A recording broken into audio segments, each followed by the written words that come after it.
आपके साथ यास्मीन। बॉलीवुड में इन दिनों आलिया भट्ट की किस्मत उन पर कुछ ज्यादा ही मेहरबान है। वो जिस भी फिल्म में काम करती हैं वो हिट हो जाती है। हाल ही में वो रणवीर सिंह के साथ गली बॉय में नजर आई थी और ये फिल्म सुपरहिट रही थी। इसके बाद उनके पास कलंक, ब्रह्मास्त्र और RRR जैसी फिल्में हैं।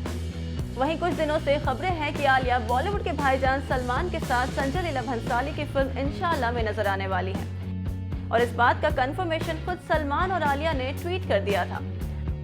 लेकिन इस खबर से कुछ फैंस ने सलमान और आलिया को ट्रोल करना शुरू कर दिया था। यहाँ तक कि सलमान और आलिया के बचपन की फोटोज वायरल होने लगी और लोगों ने इनके एज गैप पर कमेंट करना शुरू कर दिया था। हालांकि इस बात पर आलिया ने अपना रिएक्शन देते हुए कहा है कि मैं इन सब बातों को लेकर परेशान नहीं हूँ और मुझे नहीं लगता कि सलमान और भंसाली सर भी इन सब बातों को लेकर परेशान होंगे।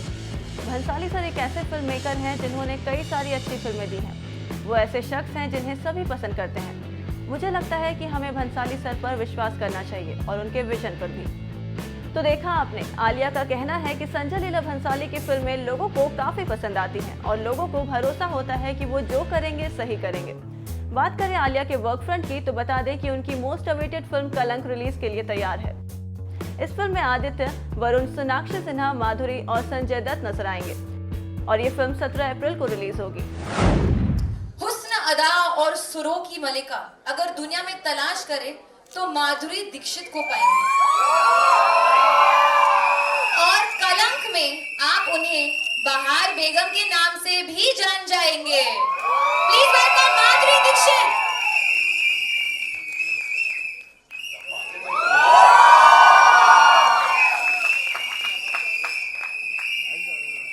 Varun and I were having a very important discussion yesterday on Insta Live and he has not believed me कि हम जब घर मोरे परदेसिया के लिए शूट कर रहे थे तो एक सरगम था, एक आलाप था which we both had to sing and Varun is saying, are you mad? How can Madhuri ma'am be nervous? I said, she said कि मैं तो nervous थी ही उनके सामने परफॉर्म करने वक्त, पर वो भी nervous थी मुझे देखकर। I said no, that's not what I said. We have proof. I said कि हम दोनों नर्वस थे सरगम को गाते समय। I said ये फीलिंग मुझे और आदित्य को हो सकती है कि तेरे को देख के हम लोग नर्वस हो जाए। Will you let ma'am speak? So आप प्लीज बोलिए कि yes, we were both very nervous. No, wait. We were very nervous क्योंकि इतनी लंबी सरगम इतनी complicated थी, तो हम लोग सोच रहे थे कि what is the shortcut to do this, right? कैसे इसको मतलब कैसे शॉर्ट हैंड में कुछ सीख के उसको and then I just copied you. So that's what we did. Is there a hook step? To the sargam. You've been away for very long. I want to learn all of this. Let's call on stage the last but not the least, the most important member of the Kalank family, Balraj Chaudhary. उसूल और रिश्तों की हिफाजत करना बलराज की पहचान है। मैं कुछ आवाज से उन्हें बुलाना चाहता हूँ। मैं चाहता हूँ कि आप लोग भी मेरे साथ चांट करें। उनका एक पेट नेम है, बहुत प्यार से लोगों ने बोला। 3-4 बार बोलना पड़ेगा साथ। Can we please get the biggest baba of our industry, Sanjay Dutt?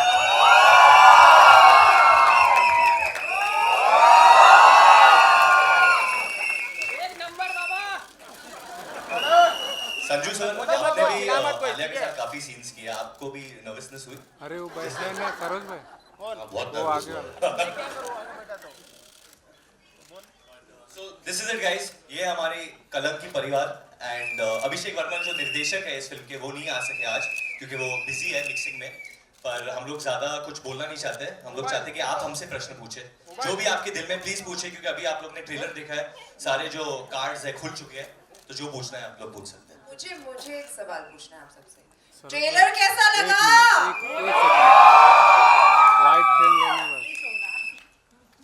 Okay, so yeah, we can have the questions open. Mike, anybody has a mic? Your left. Rahul here from the फिल्मी चर्चा। मेरा सवाल सबसे है, sir कलंक के बारे में आप तो जानते कि कुछ कलंक ऐसे होते हैं जिसका हकदार इंसान होता है, पर कुछ कलंक ऐसे होते हैं जो थोप दिए जाते हैं। तो कलंक को लेकर आपका पर्सनल एक्सपीरियंस कैसा है? सबसे पहले संजू सर से शुरू करते हैं। जी सर। मैं तो कलंक क्यों है? नहीं सर, कुछ ऐसे भी होते हैं जो थोप दिए जाते हैं सर, तो पहले आप काम आया भी, लेकिन अभी वो कलंक साफ हो गया सर। तो सब अपने अपने एक्सपीरियंस। वरुण सर आपसे।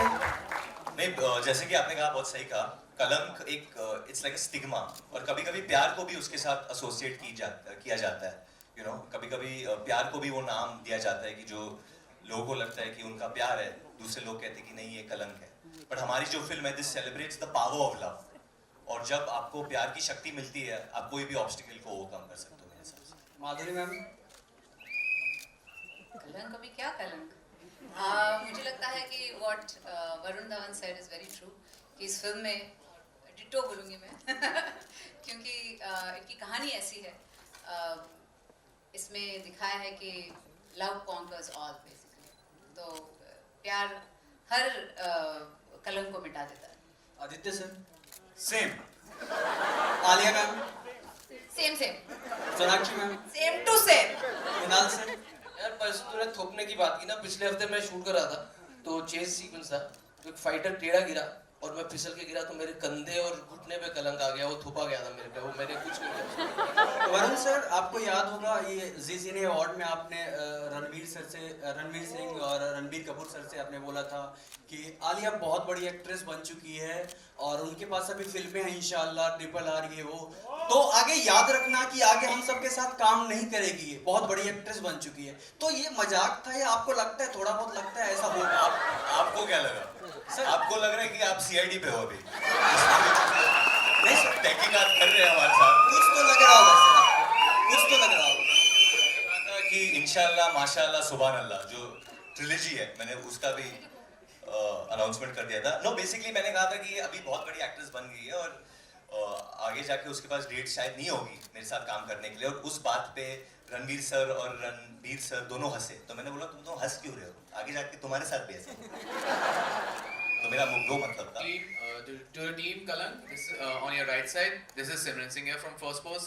आपसे और जितने भी मेल एक्टर्स हैं उनसे पूछना था, ये इटर्नल लव स्टोरी है, प्योरिटी ऑफ लव पर बेस्ड है, लेकिन इसमें ट्विस्ट एंड टर्न्स भी उतने ही ज़्यादा हैं, तो एक बहुत ही सॉफ्ट फीलिंग को के साथ ये जो एग्रेसिव और जो इस तरह की सिचुएशंस हैं उसको बहुत अच्छा डायरेक्टर है, सॉफ्ट इंसान है और काम बहुत अच्छा करता है। And I love that scene Madhuri, me and Varun did. I think powerful scene है बहुत, एंड बहुत मजा आया। Sanju, would you like to elaborate that scene a little bit? No, Not yet. no, but actually I would like to answer your question, like the way you clearly pointed out. कोई decision लिया है जो आपकी जिंदगी को बर्बादी की Yes, तरफ लेके गया? वरुण की नहीं, लाइन तो एक्चुअली मेरे गुस्से में लिए गए एक फैसले ने हम तो आपने सबकी कभी जिंदगी कोई बर्बाद फैसला कर दी। लिया है जिसने मतलब आपके घर पे लोगों को इफेक्ट किया है, आपके बिल्ली को, आपके या बहन को, या किसी को, मतलब कुछ ठेस पहुंची है उनको कभी? मुझे आपके तो ऐसे नहीं कोई लगता है। डिसीजन के वजह से? मुझे तो नहीं लगता है कि मैंने ऐसा कुछ डिसीजन लिया है कि सबकी जिंदगी बर्बाद हुई हो, but obviously sometimes you make some decisions in anger जो आप बाद में रिग्रेट करते हो, और वो तो सबके साथ होता है, but I don't think I have ruined anybody's life because of it. We don't know. Yeah, I'm telling you. हम लोग can you stand? Jump. Now I can see you. I can see. Yeah, I think it's already out in the public domain how back when Kalank was conceptualized, I think Shah Rukh was supposed to do the role. Were you aware when you were signing the film, and did you ever speak to Shah Rukh perhaps how he wanted to approach the role and how? I also have a question for Madhuri ma'am. Ma'am, Wonderful. I think it was fate. Fate was reckoning कि ये होने वाला है, एक दिन हम चारों काम करने वाले हैं एक साथ, क्योंकि तम्मा तम्मा से जो शुरुआत हुई वो शायद इसमें कल्मिनेट हुई, और बहुत मज़ा आया सबके साथ काम करके।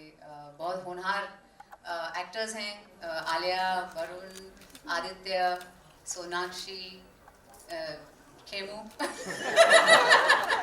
And of course Sanjay sir.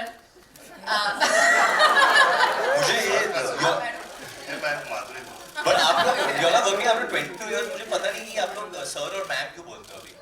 Respect, you know. नहीं, मैं भी बहुत रिस्पेक्ट करता हूँ। We have been over this on the same stage. Yeah. Right? So anyway, so it was fun, और दो कैरेक्टर्स जो हैं इसमें बहुत ही उलझे हुए हैं, right? Everybody has their own.